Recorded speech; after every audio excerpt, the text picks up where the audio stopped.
हमारे श्री हनुमान जी महाराज, बहुत ध्यान से सुनिएगा, हनुमान जी का नाम लेते ही लोगों के चित्त में भाव क्या आता है? अनंत बलवंत, बहुत बलवान है। दूसरा भाव क्या आता है? बहुत शक्तिमान है। तीसरा भाव क्या क्या आता है? बहुत बुद्धिमान है। ये सब प्रकाशित हो जाते हैं हनुमान जी के। इसीलिए लोग हनुमान जी के सामने केवल अर्जी लेके ही आते हैं कि हे हनुमान जी हमारी पीड़ा दूर करो, हे हनुमान जी हमारे कष्ट दूर करो, हे हनुमान जी हमारे ऊपर ऐसा अनुग्रह करो, आदि आदि सब भाव कहते हैं। आप लोग वास्तविकता पहचान ही नहीं पाए कि हनुमान जी ने अपना बल, अपना पराक्रम, अपना क्रोध, अपनी ऊर्जा, अपनी बुद्धिमत्ता, उसको प्रकाशित करके भक्ति छुपा रखी है, ताकि आप लोग केवल संसार ही मांग करके चले जाओ, कहीं भक्ति का वरदान ना मांग लो उनसे, क्योंकि वो मूल्यवान है। लेकिन गोस्वामी तुलसीदास जी महाराज ने जो पूरे विश्व को याद है उस हनुमान चालीसा में अंकित कर दिया, प्रभु चरित्र सुनवे को रसिया। रसिया शब्द कोई सामान्य नहीं होता, निपुणता की पराकाष्ठा को कहते हैं। जैसे ये तो पान खाने के रसिया हैं। रसिया मतलब एक तो होता है शौकीन और एक होता है इतना शौकीन कि कुछ दो चाय मत दो लेकिन पान दे दो, उसको रसिया कहते हैं। हमारे ठाकुर जी को ब्रज में क्या कहते हैं? होरी को रसिया, होरी के रसिया। रसिया मतलब होली के समय पर ठाकुर जी प्रसाद भी नहीं पावे चलेगा, शयन भी नहीं करें चलेगा, दूध भी ना पीवें चलेगा, पूरे दिन होरी खिलाए लो। गोप ग्वालन के बीच में बैठ कर के रंग उड़ रहे हैं, ढप बज रही है, मंगल मंगल होली के गीत गाए जा रहे हैं। ठाकुर जी को उसमें बहुत सुख मिलता है, इसलिए उनको होरी के रसिया। रसिया का एक अर्थ यदि करें तो ऐसा है कि उस भाव के आगे बाकी सब फीका, बस वो भाव देते रहो, उसको रसिया कहते। हनुमान जी महाराज ठाकुर जी की कथा सुनने के रसिया हैं। लेकिन अपने भक्ति रूप को हनुमान जी छुपा करके रखते हैं, कहीं कोई की नजर नहीं लग जाए, और प्रकाशित क्या कर देते हैं? यहां पे नारियल बांध दो तुम्हारी ये मनोकामना पूरी होगी, हमारी इतनी परिक्रमा लगा दो तुम्हारे घर लाला हो जाएगा, हमें चोला चढ़ा दो तो तुम्हारे सारे कष्ट दूर हो जाएंगे, हमें ये करो तुम्हें ये हो जाएगा। मतलब केवल संसारी व्यवस्थाएं पूर्ण कराने की प्रकाश कर देते हैं हनुमान जी, भक्ति भाव को छुपा करके रखते हैं, कहीं कोई ये मांग ना ले। लेकिन भैया हनुमान जी का मूल रूप भक्ताग्रगण्य है, भक्ति के अग्रगण्य है। इसलिए हनुमान जी से कुछ मांगिए चाहे मत मांगिए, आज जाकर के या अब कथा सुन ली है, अब ये बात जब समझ में आ गई है तो हनुमान जी से जाकर के कहना है, हे पवन पुत्र हनुमान, हमारे जीवन में कष्ट आएंगे, हमेशा तो आएंगे नहीं, कुछ दिन बाद चले जाएंगे, हम सह लेंगे। हमारे उपलब्धियों में रुकावटें आएंगी, बहुत दिन तक तो रुकावटें नहीं रहेंगी, कभी ना कभी तो ठीक होगा। हम कर्म करके परिश्रम करके अपने सब जीवन को सुखद बना लेंगे, आप तो केवल हमको भक्ति का वरदान दो। जैसा भक्ति भाव आपके चित्त में है, जैसा प्रेम आपके चित्त में है, जैसे राम नाम के प्रति स्नेह आपके चित्त में, वैसा हमारे चित्त में हो जाए।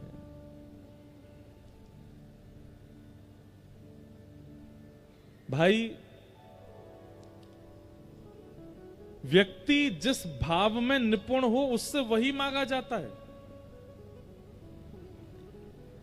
कोई किसान है और उसके यहां पर चावल की खेती होती है, धान की खेती होती है, तो आप जाकर के उससे धन मांगोगे तो वो कहेगा भाई मैं कहां से दूं, मुझ पर नहीं है धन। लेकिन उससे कह दोगे एक आध बोरी चावल दे दो तो वो दे देगा, क्योंकि उस पर वो है। ऐसे ही बहुत धनवान व्यक्ति के पास आप चले जाओ और वहां जाकर के आप उससे वो वस्तु मांगो जो उस पर है ही नहीं, वो धन दे सकता है, उसके पास वही है। हनुमान जी महाराज भक्तिवान हैं, उनसे भक्ति का वरदान मांगिए। हमने तो आज तक इतने हमारे भारत में जो हनुमान जी के प्रमुख स्थान हैं, सब जगह लगभग कुछ स्थान रह गए हैं, लगभग कथाएं सुनाई हैं हनुमान जी को। और आज हम आपको अब एक बात स्पष्ट रूप से कह दें, कथा प्रारंभ होने से कथा विश्राम तक बस ये 4 घंटे छोड़ के बाकी जो भी हम करते हैं वो हम करते हैं, पर ये 4 घंटा कथा में हमारी वाणी से हनुमान जी बुलवाते हैं। हनुमान जी की कृपा है। हमारे गिरधर लाल जी के प्रति हमारा प्रेम, वृंदावन के प्रति हमारा स्नेह, ब्रज के प्रति जो हमारा प्रेम है, इसमें बहुत बड़ी कृपा श्री हनुमान जी की है। हमारी पूरी कथा भी हनुमान जी सुनते हैं सामने बैठ के। तो इस कथा का मूल भाव तो श्री हनुमान जी को सुनाना है। अभी मंच संचालन जो कर रहे थे वो बोल रहे थे कि हमारी माता जी का नाम भी नर्मदा है। केवल हमारी मां नहीं है, पूरे विश्व की माता नर्मदा है। और केवल विश्व की नहीं है, तीनों लोक देवताओं की भी मां नर्मदा है, उनकी भी वंदनीय। और मानवों की नहीं, देवताओं की नहीं, पवित्र नदियों की भी मां नर्मदा है। हमने एक बार जबलपुर में कथा की थी, तो तब नर्मदा पुराण थोड़ा देखने का अवसर मिला था। एकमात्र नर्मदा जी हैं जिनका पुराण भी है, और कोई नदी का पुराण नहीं, नर्मदा जी का है। तो श्री नर्मदा जी के पुराण में ये पढ़ने में आया कि साल में एक दिन ऐसा आता है कि विश्व की, भारत की समस्त नदियां श्री नर्मदा जी में आती हैं। सबका जल समाविष्ट होता है श्री नर्मदा जी में। जहां का अच्छा, जो सप्तमी आने वाली है, वाह, आगामी जो सप्तमी है उसी में ही वाह गंगा जी आती है। तो गंगा यानी कि समस्त नदी सब गंगा के रूप में ही आती हैं। आगामी सप्तमी कथा में पड़ेगी अपने। तो ऐसी श्री नर्मदा जी हैं, उन्हें हम बारंबार प्रणाम करते हैं। बहुत सुख मिलता है मां नर्मदा के तट पर आकर के। पवई धाम हनुमान जी को बारंबार प्रणाम करते हैं, पूज्य महाराज जी को वंदन करते हैं, आप सबको भावपूर्ण प्रणाम करते हैं। और आइए भागवत के प्रथम दिवस के सत्र में हम लोग प्रवेश करते हैं। सच्चिदानंद रूपाय विश्वोत्पत्त्यादि हेतवे तापत्रय विनाशाय श्री कृष्णाय वयं नुमः। प्रथम दिन महात्म कहने का विधान है।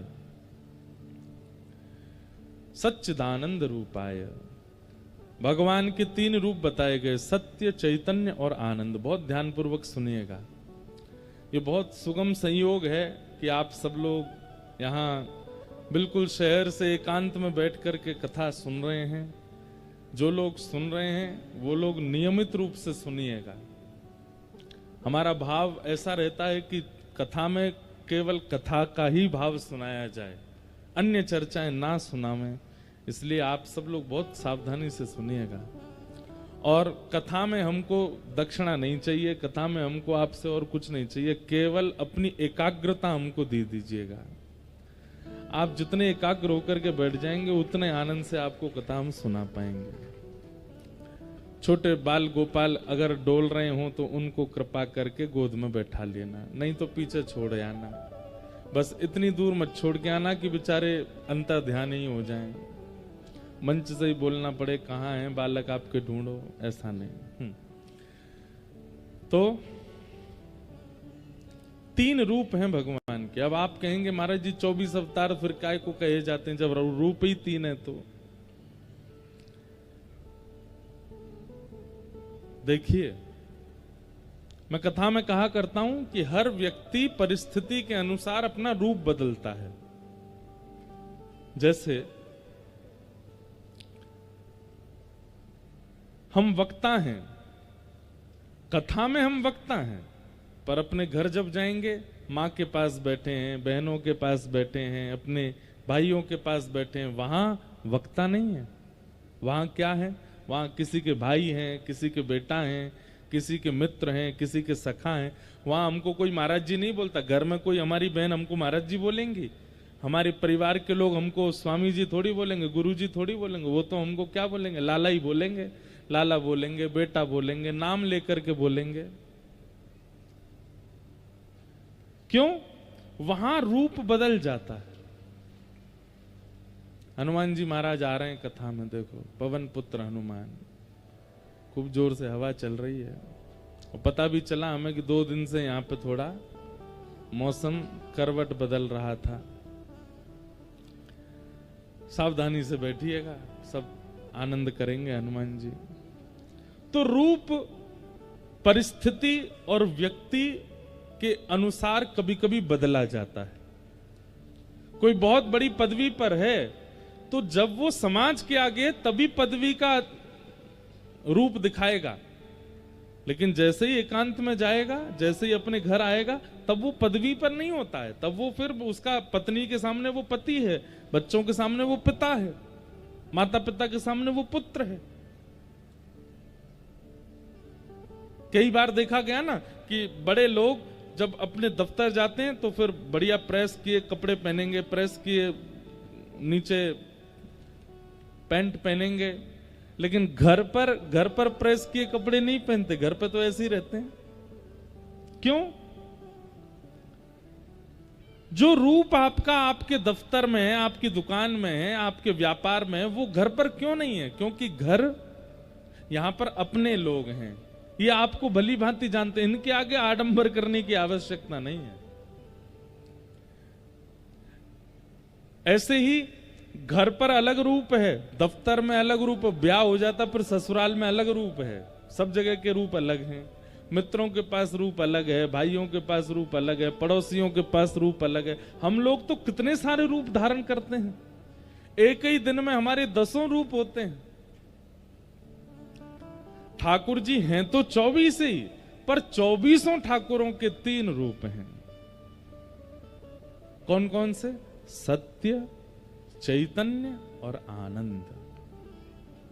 हनुमान जी भी सत्य चैतन्य आनंद हैं, राम जी भी सत्य चैतन्य आनंद हैं, वृंदावन कृष्ण भी सत्य चैतन्य आनंद हैं, वैष्णो देवी माता भी सत्य चैतन्य आनंद हैं, महाकाल भगवान भी सत्य चैतन्य आनंद। सब ठाकुरों के 3 रूप हैं, सत्य, चैतन्य और आनंद। नर्मदा जी भी सत्य चैतन्य आनंद हैं, गंगा जी भी सत्य चैतन्य आनंद हैं। अब ये सत्य चैतन्य आनंद है क्या? ध्यान से सुनो। सबसे पहला रूप है सत्य।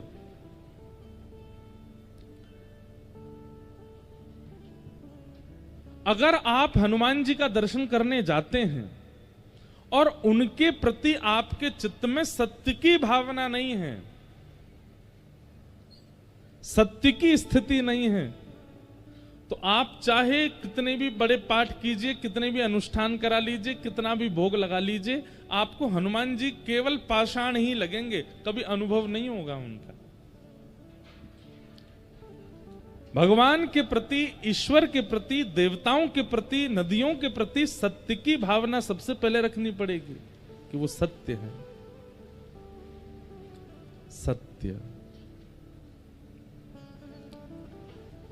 दूसरी बात,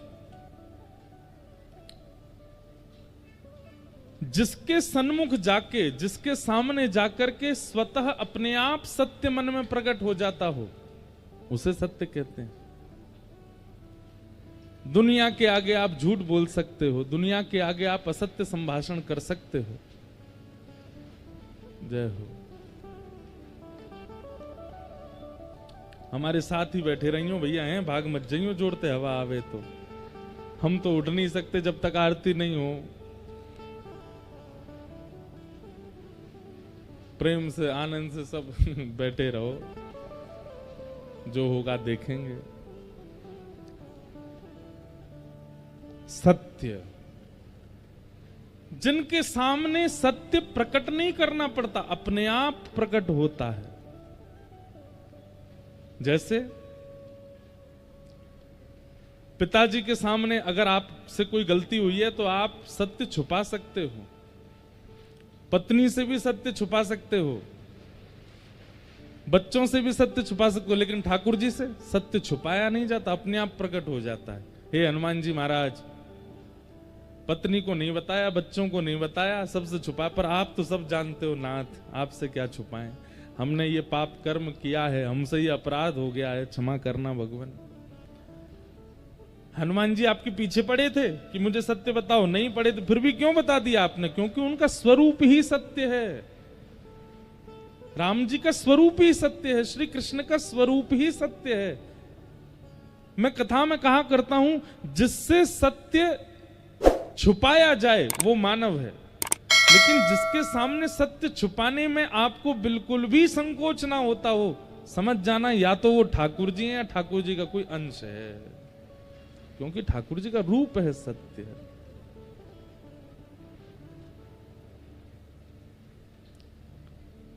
सत्य। ठाकुर जी का दूसरा रूप क्या है? चैतन्य। चैतन्य का मतलब क्या होता है?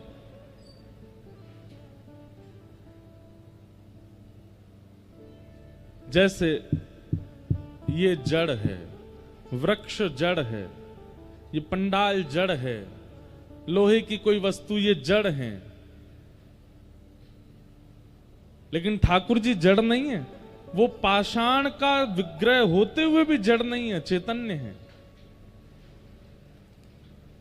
उनके प्रति आप जड़ बुद्धि नहीं रख सकते, अगर रखते हैं तो आपका अपराध बन रहा है सेवा में। कई लोग शंकर जी को स्नान कराते हैं, बिल्कुल विचार नहीं करते, उनको ये लगता है कि इनको तो रिगड़ दो जोर से। क्यों? आपके मन में ये भाव आता है कि ये तो पाषाण है। आपके मध्य प्रदेश में देवताओं की बड़ी कृपा है, हनुमान जी भी सबसे ज्यादा यहीं पे हैं, शंकर जी भी सबसे ज्यादा यहीं पे हैं, और सबरी देवी भी सबसे ज्यादा यहीं पे हैं। कितने देवियों के स्थान हैं? देवी देवता सबसे ज्यादा भारत में अगर कहीं होंगे तो या तो उत्तराखंड में या मध्य प्रदेश में, और अधिकतर सब एक से एक शक्तियों से युक्त देवी देवता हैं। महादेव की जब स्नान कराने लोग जाते हैं, बिल्कुल उनको संकोच नहीं होता कि हम महादेव के ऊपर कम से कम धीमे धीमे हाथ चलाएं, नहीं, खूब जोर से महाराज रगड़ देते हैं महादेव को। क्यों? क्योंकि पाषाण बुद्धि है उनके प्रति, उनके प्रति जड़ बुद्धि है हमारी। हम तो कभी पंचामृत अभिषेक करते हैं तो दूध, घी, शही, शर्करा, जैसी शक्कर आती है ना, तो मैं ये चीनी तो डालने ही नहीं देता। हम कहते हैं या तो बूरा लाओ या शक्कर लाओ पिसी हुई, ये निष्ठुर जो बिल्कुल चुभती है, ऐसी शक्कर में डालते ही नहीं कभी। और कभी होती भी है तो सबको बोलते हैं हमारे पंडित जी को, भाई इसको पीस दो या कुछ इसको पाउडर जैसा बनाओ। महादेव को ऐसे नहीं लगाएंगे, वो कोई जड़ थोड़ा ही है, चैतन्य। और फिर उसको पधराने के बाद भी बहुत धीमे धीमे हाथों से महादेव के सब अंग से। क्यों? क्योंकि वो जड़ नहीं है। हमारी भक्ति उसी समय लाभ देना बंद कर देती है जब हम ठाकुर जी के प्रति जड़ बुद्धि रखते हैं।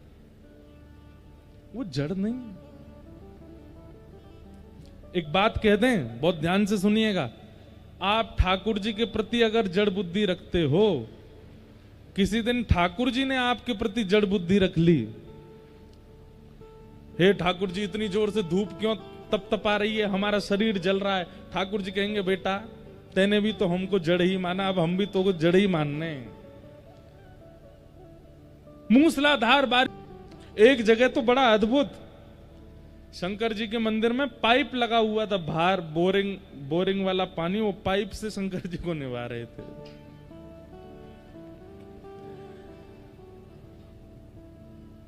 हम भारतीय लोगों में श्रद्धा बहुत है, आस्था बहुत है, पर ज्ञान नहीं है। और ऋते ज्ञानान्न मुक्ति, इसीलिए हमारे शास्त्र कहते हैं कि ज्ञान के बिना जब आप सेवा में जाते हो तो कहीं ना कहीं मुक्ति में बाधा बनती है। अब देखो इसमें दो पक्ष हैं।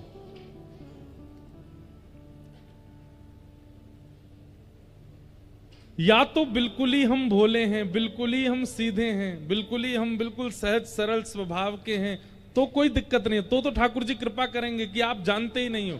लेकिन आपको कथाएं सुनने को मिलती हैं, आपको प्रवचन सुनने को मिलता, आजकल तो यूट्यूब पर सब सारे महापुरुषों की कथा सुनने को अनुभव हो जाती है, उसके बाद भी आप मंदिर में जाकर के वही जड़त्व वाले काम करते हैं, तो ठाकुर जी को गुस्सा आता है। बोले इसको सब पता है फिर भी कर रहा है।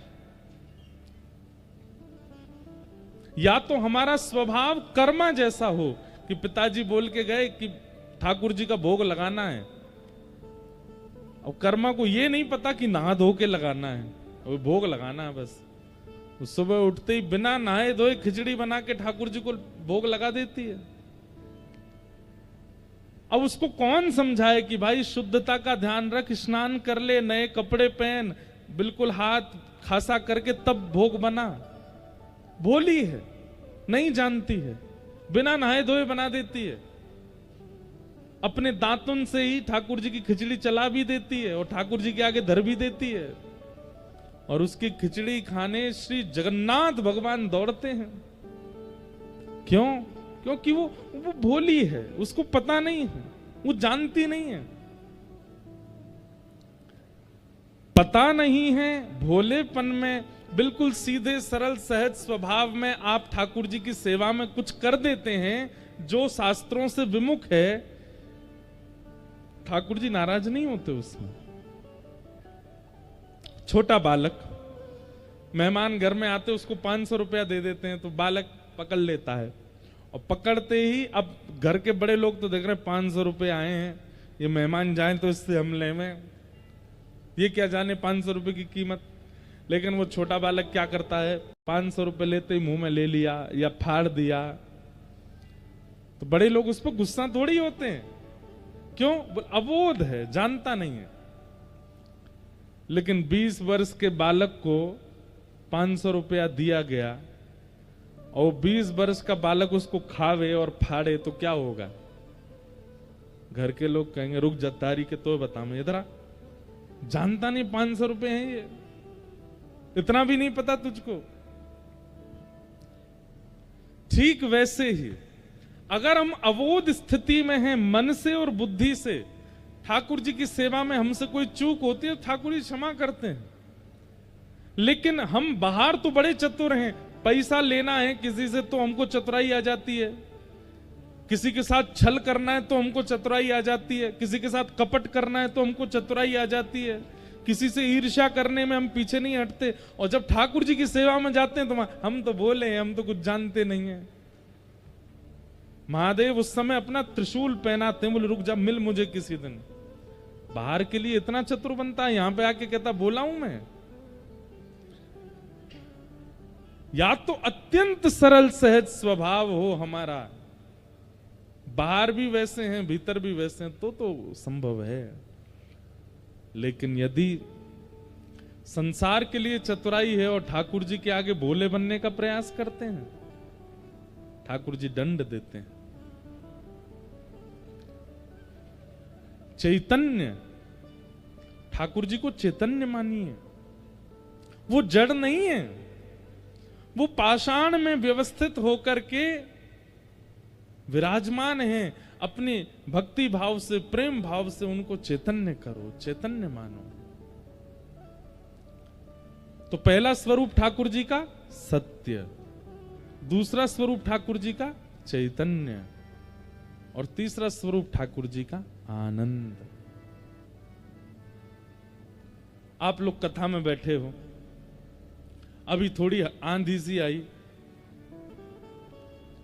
लेकिन आप सब लोग फिर भी प्रसन्न मुद्रा में सुन रहे हो। 2-4 लोग इधर उधर देखने लगे थे, बाकी सब सुन ही रहे थे। क्यों? क्योंकि यहां आपको सुख नहीं मिल रहा है, यहां आपको प्रसन्नता नहीं हो रही है। यहां जिस भाव का आप अनुभव कर रहे हो वो भाव ही कहलाता है आनंद। वो आनंद है। आनंद का और सुख का अंतर क्या होता है? सुख का मतलब क्या है? जो व्यवस्थाओं से युक्त है वो सुख है, और जो अव्यवस्था में भी प्रसन्न रहने देता है वो आनंद है। क्षमा कीजिएगा, शादी ब्याहों में आनंद नहीं होता, वहां सुख होता है, क्योंकि व्यवस्थाओं से प्राप्त है। जन्मदिन के उत्सव में आनंद नहीं होता, सुख होता है, क्योंकि व्यवस्थाओं से प्रकट हुआ है। लेकिन कथा, कीर्तन, सेवा, भक्ति, यहां हमें व्यवस्था की आवश्यकता नहीं होती है। यहां तो केवल एक बार प्रारंभ हो जाए। देखिए, कथा से पहले तक थोड़ा लगता है कि ये व्यवस्था, ये व्यवस्था, ये, एक बार कथा शुरू हो जाती है ना, हमने तो इतना अनुभव कर लिया, हमारे पिताजी का तो बहुत पुराना अनुभव है।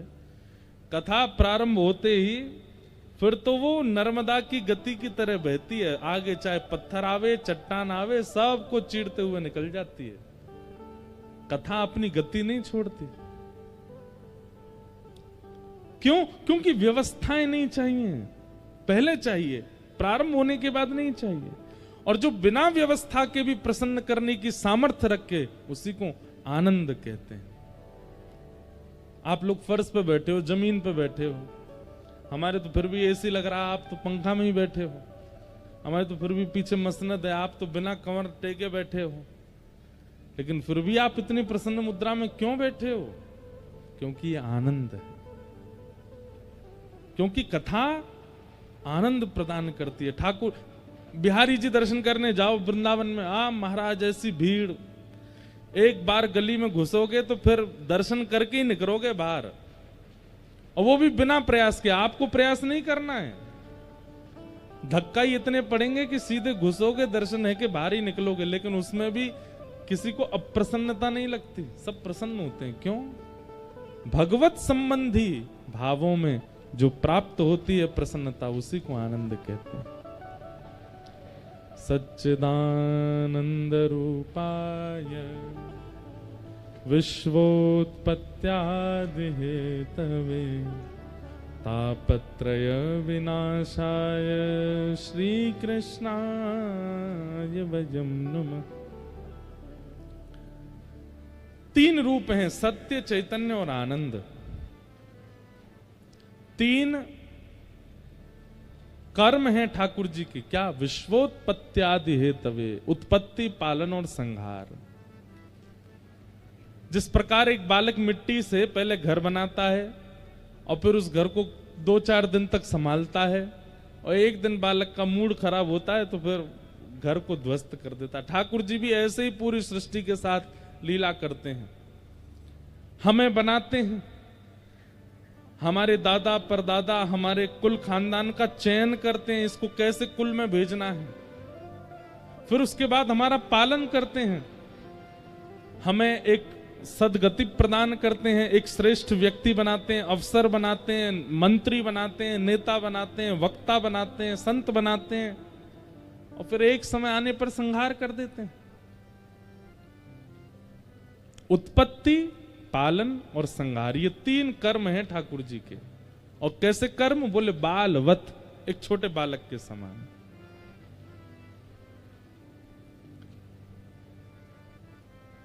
तीन गुण हैं, तापत्रय विनाशाय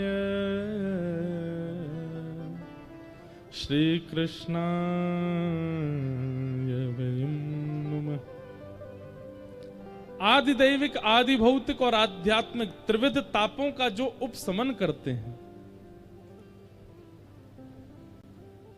जैसे दैविक ताप किसको कहते हैं? अभी आंधी चल रही है, वर्षा होने लग जाए, फसल खराब हो जाए, खेती बाड़ी नष्ट हो जाए, नर्मदा जी में बाढ़ आ जाए, लोगों के घर बहने लग जाएं, आदि आदि इस प्रकार की जो आपदाएं आती हैं, दैवी आपदा।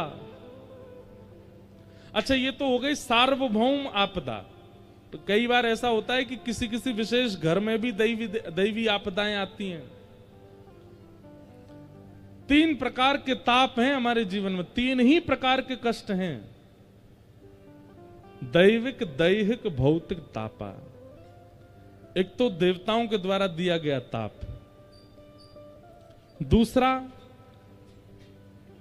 दैहिक ताप, अपने ही तन से प्राप्त हुआ ताप। किसी को लंग्स की बीमारी हो गई, किडनी की बीमारी हो गई, ब्रेन की बीमारी हो गई, अंदर पेट की बीमारी हो गई, पैर खराब हो गए, हाथ खराब हो गए, कुछ भी, मन खराब हो गया, बुद्धि खराब हो गई। और तीसरा ताप होता है किसी व्यक्ति के द्वारा दिया गया ताप। भाई से नहीं बनती, पत्नी से नहीं बनती, माता पिता से नहीं बनती, बच्चों से नहीं बनती, इनसे लड़ाई करते हैं, उनसे लड़ाई, उनको जीवन में कोई कष्ट नहीं है, शरीर उनका ठीक है, दैविक ताप भी नहीं है कोई उनके जीवन पर, वो 24 घंटा चिंता में क्यों रहते हैं? उससे मेरा संबंध खराब हो गया है।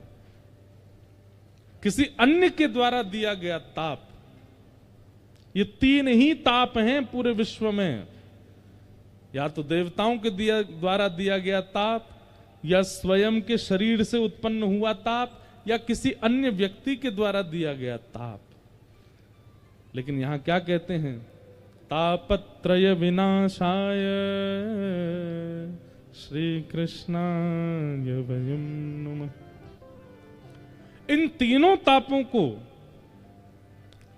खत्म नहीं करते ठाकुर जी। एक बात बहुत ध्यान से सुनिएगा हमारी, इधर देखो सब लोग। इस पृथ्वी पर आए हैं तो ताप तो जीवन में आएगा, ताप से नहीं बच सकते आप। शारीरिक ताप भी, मीराबाई के जीवन में ताप नहीं आया, बहुत ताप आए। बाल्यकाल से ही श्री कृष्ण को अपना पति मानती थी, लेकिन माता पिता ने जबरदस्ती भोजराज के साथ विवाह कर दिया। भोजराज के साथ विवाह करके गई तो वहां ससुराल में सब लोग उनके विपरीत, ननद विपरीत, सासू मां विपरीत, देवर विपरीत, सब विपरीत।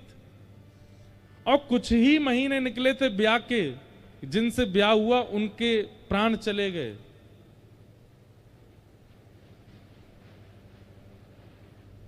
ननद और देवर ने मिलकर के मारने का यत्न किया, विष पिलाया, ना जाने क्या क्या किया, पिटारे में सांप बंद करके छोड़ दिया। क्या ताप मीराबाई के जीवन में नहीं आया? आया। लेकिन फिर भी भक्तिमती मीराबाई का चरित्र आज शुद्ध व्यासपीठ से वक्तागण सुनाते हैं। बड़ी बड़ी यूनिवर्सिटी में मीराबाई के एक एक पद के ऊपर लोग अध्ययन करते हैं, स्वाध्याय करते हैं। क्यों? क्योंकि ताप तो जीवन में आया, लेकिन फिर भी मीराबाई अप्रसन्न नहीं हुई, प्रसन्न रहती थी। क्यों? क्योंकि ठाकुर जी की शरणागति से ताप तो जीवन में आते हैं, पर उन तापों का अनुभव और प्रभाव नहीं पड़ता। आंधी चल रही है, अभी अगर हम अपने घर में होते, क्या कर रहे होते? अरे खिड़कियां बंद करो, बाहर जो कपड़े टंग रहे हैं सबको लेके आओ, गेहूं चावल सूख रहे हैं उनको उठा के लाओ, वो किवाड़ बंद कर आओ, ये कर आओ, वो कर आओ, तो दौड़ रहे होते इधर से उधर। पर यहां चुपचाप बैठे, ताप तो आ रहा है लेकिन अनुभव नहीं हो रहा, उसका प्रभाव नहीं पड़ रहा। ठीक यही स्थिति जीवन में भी हो जाती है।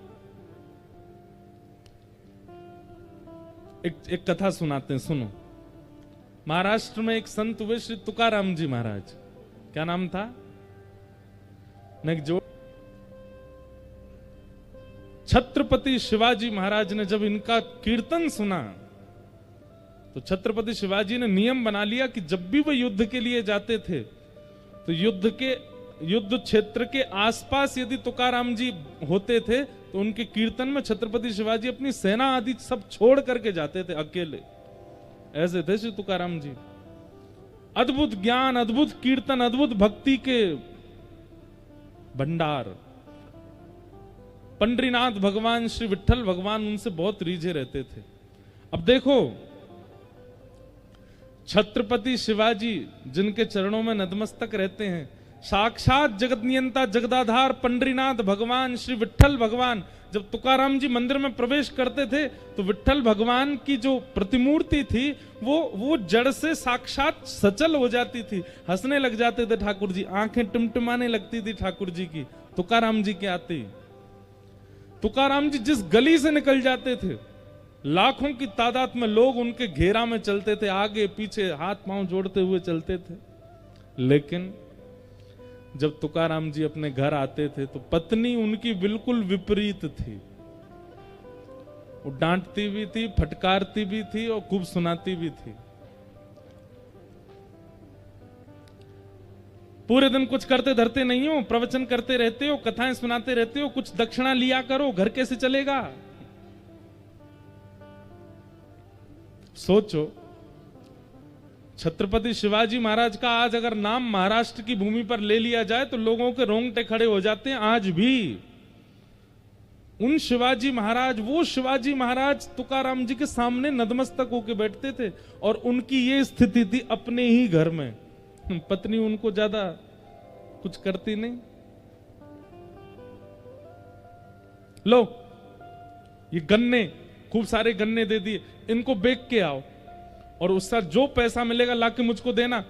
घर चलाना आता नहीं है, बस पूरे दिन कथा प्रवचन करते रहते हो, जाओ चलो। तुकाराम जी निकल गए गन्ने लेके। रास्ते में छोटे छोटे बच्चे, अब उस समय पर ये टॉफी तो होती नहीं थी, वो एक बुढ़िया के बाल खाते हैं बच्चे, गांव में आज भी घूमते हैं लोग, वो तो होते नहीं थे।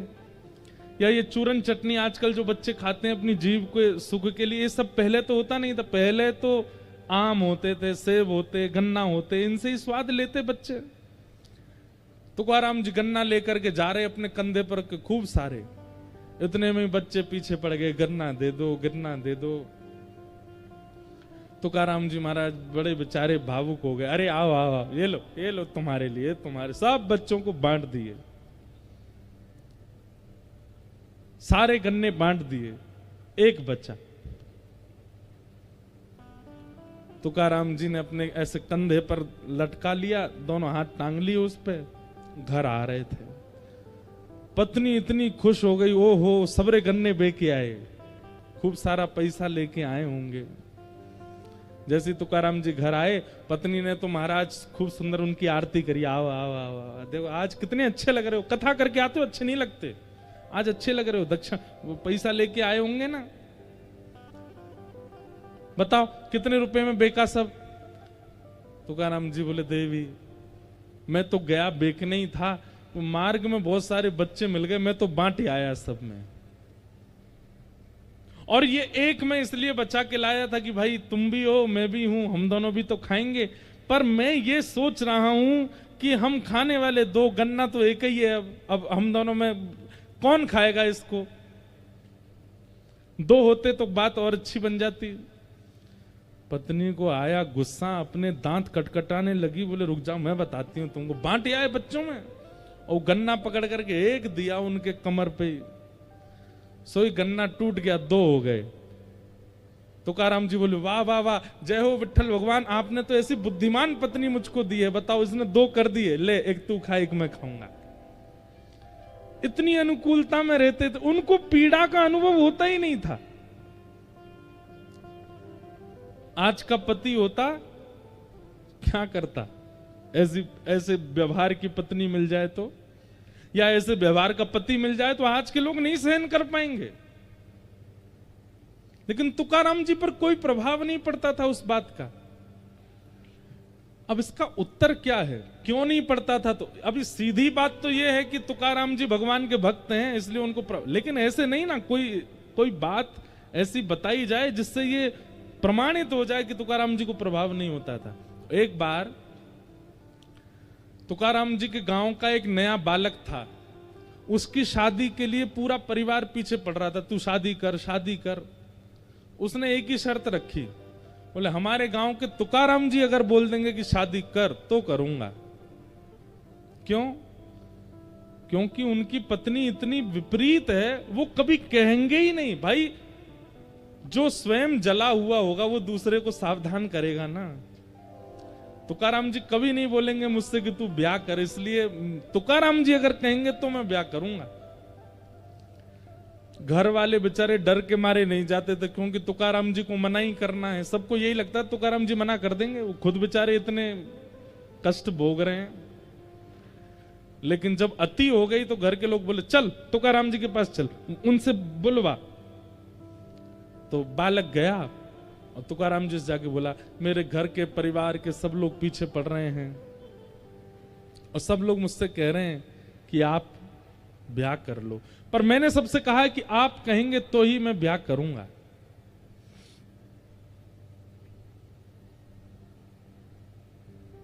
आप बताइए ना, मैं ब्याह करूं कि नहीं करूं। घर के सब लोग बैठे थे, सब घबरा रहे थे, बोले ये मना कर देंगे तो ये तो बिल्कुल ही नहीं करेगा। तुकाराम जी बोले, जितना जल्दी हो सके उतना जल्दी ब्याह कर लो, जितना जल्दी हो सके उतनी जल्दी करो। तो वो लड़का घबरा गया। घर के लोग तो वहीं पर ही नाचने लगे, बोले अब तो बेटा तू गया, अब तो तेरा ब्याह होगा। तुकाराम जी बोल दिए। घर के लोग चले गए तो वो अब तुकाराम जी के पास बैठा, बोला आप साधक प्रवृत्ति के व्यक्ति नहीं है। अरे जब पता है कि मार्ग में हमने कष्ट भोगा तो दूसरों को सावधान करना चाहिए। आप खुद इतनी पीड़ा में रहते हैं, पत्नी आपकी मार तक देती है सबके आगे, और आप मुझसे कह रहे हैं कि मैं भी ब्याह कर लूं, क्यों? तुकाराम जी बोले, देख भाई, अगर अनुकूल पत्नी आ गई तो तुम दोनों जीवन आराम से जी लोगे, और यदि प्रतिकूल पत्नी आई तो इस गांव में एक की जगह दो तुकाराम हो जाएंगे, मैं और तू दोनों। लेकिन उस बालक ने चरण पकड़े, बोले मैं ठीक है, मैं ब्याह करूंगा, लेकिन आपकी प्रसन्नता का राज क्या है? आपकी पत्नी विपरीत है। और तुकाराम जी का पहले ब्याह हुआ था तो पत्नी और बेटा भुखमरी के कारण मर गए थे, उनके प्राण चले गए। तो दूसरा ब्याह हुआ तो दूसरी पत्नी इतनी तेज आई कि वो ऐसा करती थी। तो उस बालक ने कहा, इतनी प्रसन्नता का कारण क्या? आप इतने प्रसन्न क्यों रहते हो? आपकी पत्नी बिल्कुल विपरीत स्वभाव की, आपके घर में कोई सुख शांति नहीं है, आप पूरे दिन यहाँ पहाड़ी पर बैठे रहते हैं, आपको भोजन भी घर से तो मिलता नहीं है, फिर भी आपके चेहरे पर कभी शिकन नहीं देखी, आपके चेहरे पर कभी मायूसी नहीं देखी, इसका कारण क्या है?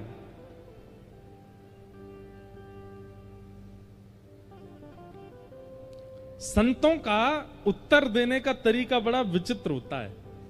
तुकाराम जी बोले, मैं अपनी तो तुझे बाद में बताऊंगा, लेकिन तेरी माथे की रेखा मैंने देखी और मुझे कुछ पता चला है, मैं तुझे बता दूं? बालक बोला, बताओ। बोले, अगले 7 दिन में तेरी मृत्यु हो जाएगी, तू मरने वाला है। बालक घबरा गया, बोले ये क्या कह रहे हैं आप? बोले, मैं सही कह रहा हूं, तेरे पास केवल 7 दिन बचे, अपना समय व्यर्थ मत गवा। जितनों से तेने लड़ाइयां कर ली हैं सबसे क्षमा मांग ले, सब कुछ व्यवस्थित कर ले, और भाई तेरे पास 7 दिन बचे हैं, अपना जीवन जितना हो सके इन 7 दिनों में व्यवस्थित कर लियो, कभी भी प्राण चले जाएंगे 7वें दिन। अपना प्रश्न तो सब भूल गया। वो लड़का दौड़ा, रात में जाकर के स्नान किया, माता पिता को प्रणाम किया, बहनों को गले से लगावे, भाइयों को हृदय से लगावे, जितनों से उसकी बैर थे सबके पास गया। बोले, भैया मुझे क्षमा कर दो, मैंने तुमसे बैर किया। सब लोग कहते ये हो क्या गया, किसी को बताता था नहीं कि क्या होने वाला उसके साथ। अब स्थिति ये हो गई कि घर में मां भोजन बनाती है, दाल में नमक नहीं पड़ा, खा लेता है चुपचाप, कहता नहीं है। पहले इतना टोकता था, इसमें नींबू डालो, नमक डालो, मिर्च डालो, अब जैसा मिल जाता है पा लेता है। उसके भाई बंधु कभी लड़ने आ जाते हैं तो सबके आगे क्षमा मांग लेता है, बोले भैया तुमको जो चाहिए ले जाओ, मुझसे लड़ो मत। कभी उसको बहुत कोई स्नेह देता तो भी उस पर फर्क नहीं पड़ता, कोई उसको बहुत कष्ट देता गया, बोले नाथ दिन है, अब बताइए मेरे प्राण कब निकलेंगे और मैं क्या करूं अब? तुकाराम जी बोले, एक बात बता, पिछले 7 दिनों में तुझसे कोई लड़ने आया? बोले, आए तो थे लेकिन मुझको याद नहीं, क्योंकि मैंने दिमाग में ज्यादा लिया नहीं। लड़ने आ रहे थे भाई बंधु लोग, मैं कहता भाई लड़ो, मतलब क्या लड़ने के लिए, कहां जाऊं मैं, मेरा प्राण निकलने वाले हैं। तुकाराम जी बोले, पिछले 7 दिन में तेरा किसी ने बहुत सम्मान किया? बोले, वो भी सम्मान भी किया, पर कहां अच्छा लग रहा था सम्मान, बस ये लग रहा था 7 दिन में प्राण चले जाएंगे, भाई क्या करूं? अच्छा एक बात बता, परसों माँ ने घर में क्या बनाया था? बोले दाल चावल। दाल में नमक वमक कैसा था? सब ठीक था। बोले कुछ याद नहीं है मुझको, जैसा बना मैंने खा लिया, मुझे तो बस यही लग रहा था प्राण जाने वाले हैं। तुकाराम जी बोले मेरी प्रसन्नता का राज यही है, मैं हर दिन को अपना अंतिम मानता हूं, मैं हर दिन को अपना अंतिम समझता हूं। कोई मुझसे लड़ने आता है तो मैं विचार करता हूं मेरे क्या पता अगले क्षण मेरे प्राण चलेगा, इससे बैर क्यों करूं। कोई मेरी बहुत प्रसन्नता करता है तो भी मैं ये विचार करता हूं कि इसकी प्रसन्नता लेके फूलूं क्यों, क्या पता अगले क्षण मेरे प्राण निकल गए तो। पत्नी मुझे मारती है, भोजन नहीं देती, या भोजन देती है तो जला हुआ दे देती है, मैं पा लेता हूं, कुछ कहता क्यों नहीं हूं, क्योंकि मुझे लगता है मेरा अंतिम क्षण हो सकता है, मेरा कोई भी समय मेरे प्राण जा सकते हैं, इसलिए मैं ये सब संसार के व्यवहार में पड़ता ही नहीं। बालक चरणों से लिपट गया, बोले भगवान आपने कृपा कर दी, आपने जीवन का सूत्र दे दिया।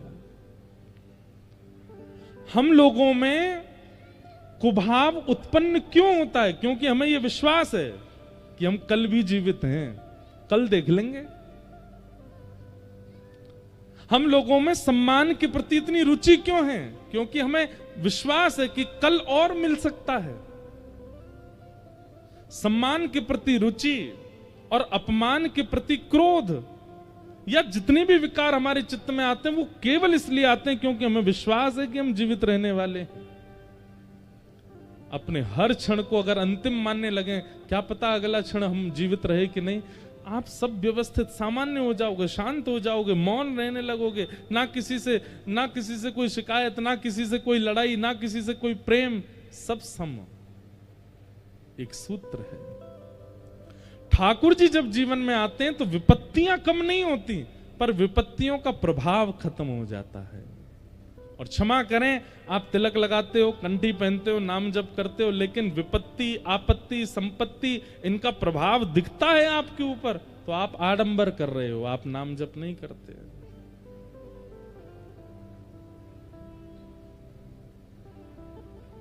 तापत्रय विनाशाय श्री कृष्णाय वयं नमः। ऐसे 3 तापों को उपशमन करने वाले श्री कृष्ण को हम बारंबार प्रणाम करते हैं। भागवत जी के महात्म का पहला श्लोक। ब्रज के नंद लाला राधा जी के सांवरिया, सब दुख दूर हुए जब तेरा नाम लिया। जय नंद लाला राधा जी के सांवरिया, सब दुख दूर हुए, करताल बजा के गाओ, तेरा नाम लिया। ओ ब्रज के नंद लाला राधा जी के सांवरिया, सब दुख दूर हुए जब तेरा नाम लिया।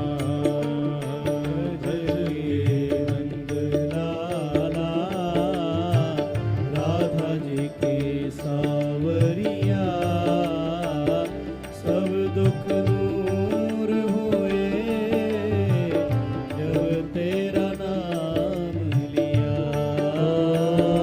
सब दुख दूर हुए जब तेरा नाम लिया।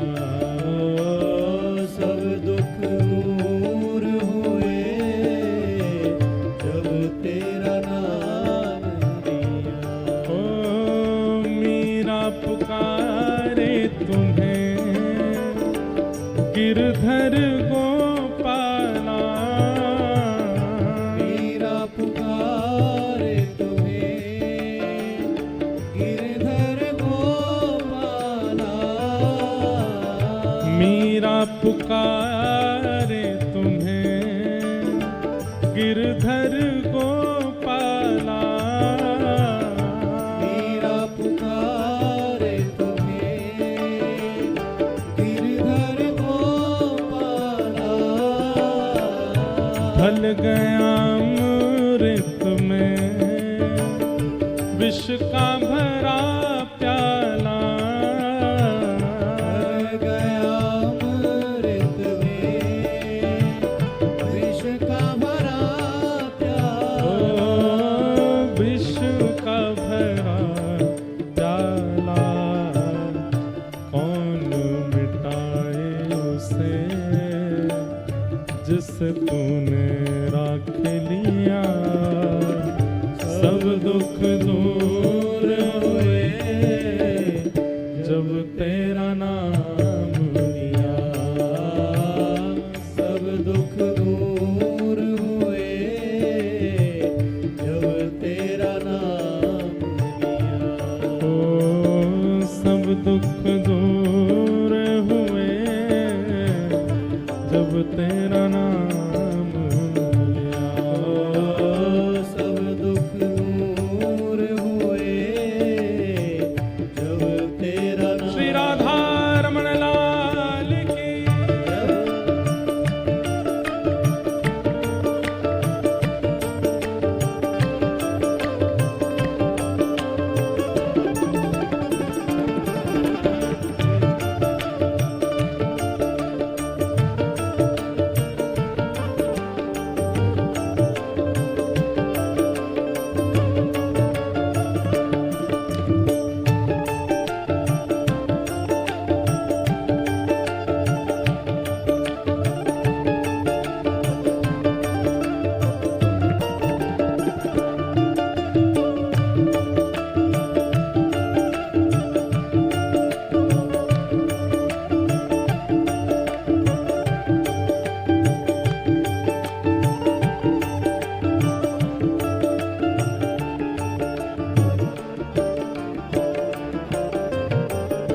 देख रहे हो तुम मेरे दुखड़े सारे, देख रहे हो तुम मेरे दुखड़े सारे।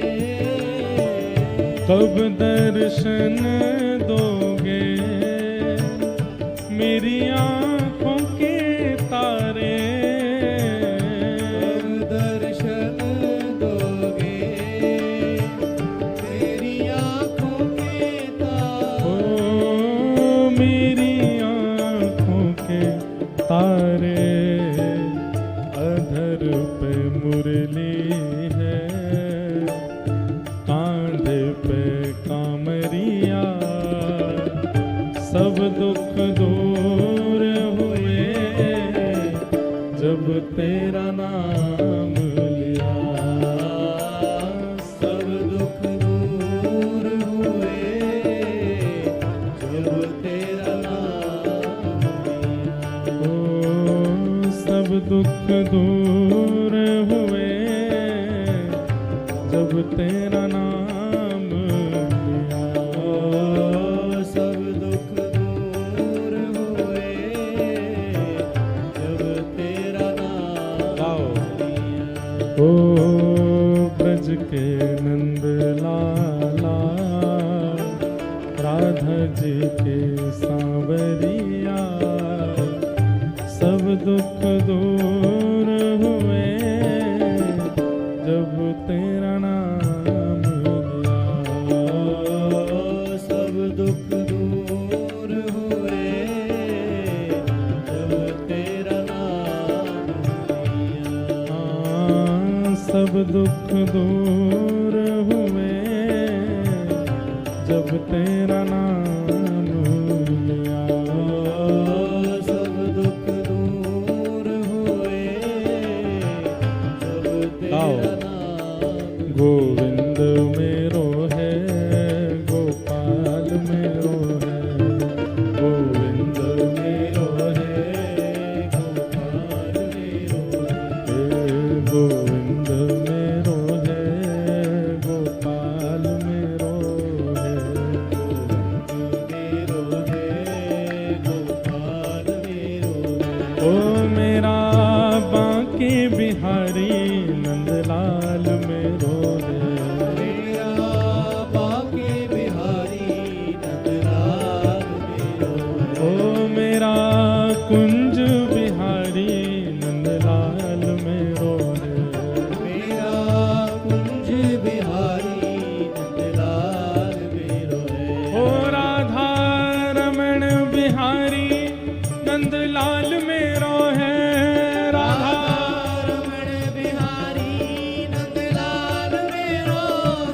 राधा वल्लभ बिहारी गोपाल मेरो है। राधा वल्लभ बिहारी गोपाल मेरो हे मदन मोहन बिहारी नंदलाल मेरो है। मदन मोहन बिहारी नंदलाल मेरो है। गोपीनाथ बिहारी नंदलाल मेरो है। गोपीनाथ बिहारी नंदलाल मेरो है। ओ प्यारो गिरिवर धारी गोपाल मेरो है। गिरवरधारी गोपाल मेरो है।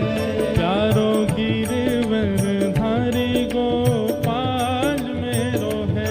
प्यारो गिरवरधारी गोपाल मेरो है। हे गोविंद मेरो है गोपाल मेरो। मेरो है गोपाल मेरो है। गोविंद मेरो है गोपाल मेरो। मेरो है गोपाल गोविंद मेरो है गोपाल मेरो। मेरो है गोपाल मेरो है। गोविंद मेरो है गोपाल मेरो। मेरो है गोपाल मेरो है।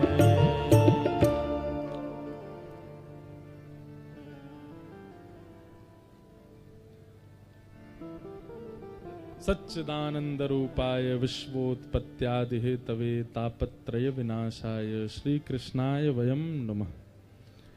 भागवत जी के महात्म का ये प्रथम श्लोक।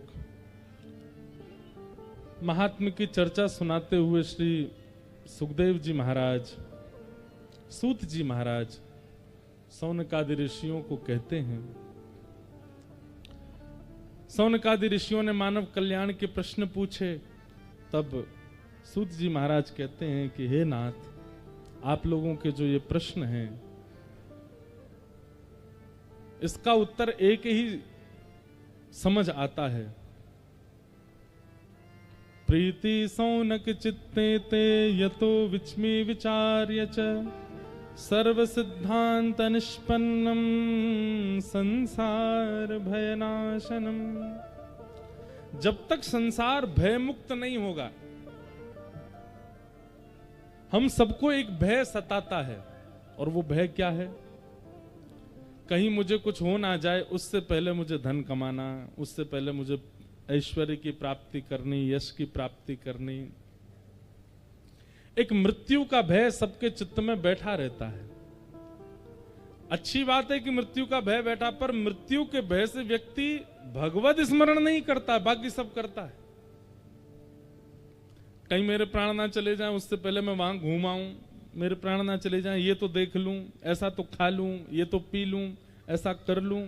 अरे कहीं प्राण ना चले जाएं, उससे पहले भगवत दर्शन कर लूं। ये चिंता क्यों नहीं होती हमारी? जितने भी भक्त साधकों की कथा व्यासमंच से कही जाती है, वे जो भी भक्त हैं उनकी चिंता का एक ही कारण था कि कहीं मेरे जीवन के कुछ ही दिन शेष रह गए, भगवत दर्शन किए बिना मैं यहां से चला ना जाऊं। नेत्र ना होते हुए भी सूरदास जी को दर्शन हो गए। विपरीत परिस्थिति होते हुए भी गोस्वामी तुलसीदास जी को दर्शन हो गए, क्योंकि उनकी चिंता का कारण क्या है कि कहीं हमारे प्राण ना चले जाएं, उससे पहले मुझे ठाकुर जी का साक्षात्कार करना है।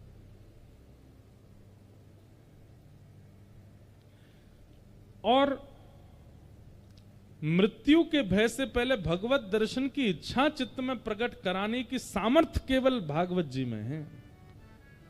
श्रीमद् भागवत का आश्रय लेने वाला व्यक्ति निश्चित है कि वो इस स्थिति में आ जाएगा कि उसकी अंतिम इच्छा यही रह जाएगी कि मेरे प्राण जाएं, उससे पहले मैं ठाकुर जी को देख लूं। और कालव्यालमुखग्रास त्रासनेणास हेतवे श्रीमद्भागवतं शास्त्रं कलौ कीरेण भाषितम्। श्रीमद् भागवत रूपी शास्त्र का आश्रय लो। सूत जी महाराज ने शौनकादि ऋषियों से कहा, इसी से ही मृत्यु का भय दूर होगा और मृत्यु से पूर्व भगवत दर्शन की इच्छा चित्त में प्रकट होगी। भगवत दर्शन की इच्छा चित्त में आते ही व्यक्ति का जीवन सुधरने संवरने लगेगा। शौनकादि ऋषियों ने कहा कि भागवत जी में ऐसा क्या है, कृपा कर हमको इसका थोड़ा महात्म्य सुनाइए। तब सूत जी महाराज महात्म्य सुनाते हुए कहते हैं, एक बार की बात है, बद्रीनाथ में सनक सनंदन सनातन सनत कुमार भगवान के प्रथम अवतार भ्रमण कर रहे थे। तभी सामने से श्री नारद जी महाराज को आते देखा। नारद जी के मुखमंडल पर थोड़ी सी उदासी देख करके सनत कुमारों ने पूछा कि हे नारद जी, आपकी चिंता का कारण क्या है? नारद जी महाराज बोले कि भगवान, पृथ्वी की बड़ी प्रशंसा सुनी थी हमने कि पृथ्वी बहुत सुंदर है, पृथ्वी के लोग ऐसे हैं, पृथ्वी पर इतने धाम हैं, तीर्थ हैं, पृथ्वी पर ऐसी पवित्र नदियां हैं। परंतु जब मैं पृथ्वी का दर्शन करने गया तो मुझे जैसा सुना था वैसा कुछ भी नहीं दिखा। अहम तुम पृथ्वीं यातो ज्ञात्वा सर्वोत्तमामिति पुष्करम च प्रयागम च काशी गोदावरी तथा हरिक्षेत्रे कुरुक्षेत्रे श्रीरंगम सेतुवंदनम एवमादिषु तीर्थेषु भ्रममाण इतस्ततः। हरिक्षेत्रम कुरुक्षेत्रम श्रीरंगम सेतुवंदनम, यहां पर लगभग तीर्थों के नाम बोले गए। अभी एक प्रश्न उठता था मेरे मन में, तीर्थों के नाम बोले हैं और तीर्थों के नाम बोल करके कहा गया कि यहां पर ये पाप होता है, ये पाप। अरे शहरों के नाम क्यों नहीं बोले?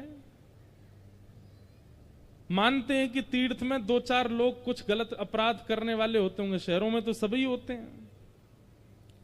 यहां पर बंबई का नाम लेते, कलकत्ता का नाम लेते, दिल्ली का नाम लेते, बड़े बड़े शहरों का नाम लेते तो समझ आता। नारद जी महाराज कह रहे हैं पुष्करम च प्रयागम च काशीम गोदावरीम तथा हरिक्षेत्रे कुरुक्षेत्रम श्रीरंगम सेतुवंदनम, सब तीर्थों की बुराई कर रहे हैं?